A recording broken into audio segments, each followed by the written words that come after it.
space anyway. So that you can hand it over to the one that can handle it for you. Hallelujah. Did you hear that? Let me repeat it again. Those challenges are beyond your ability to handle. But it is for you to hand it over to the one that can handle them for you. And put a smile in your face concerning it.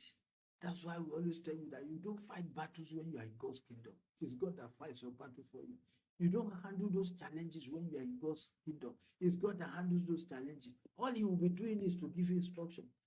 Oh yeah, take this step, take that step, go and do this, go and do that, make this phone call, make that phone call. He will take it over and turn them to testimony. So no matter the level of threats or gang up from the pit of hell against you, hang in there. Don't lose hope. Don't get depressed. Don't get disappointed.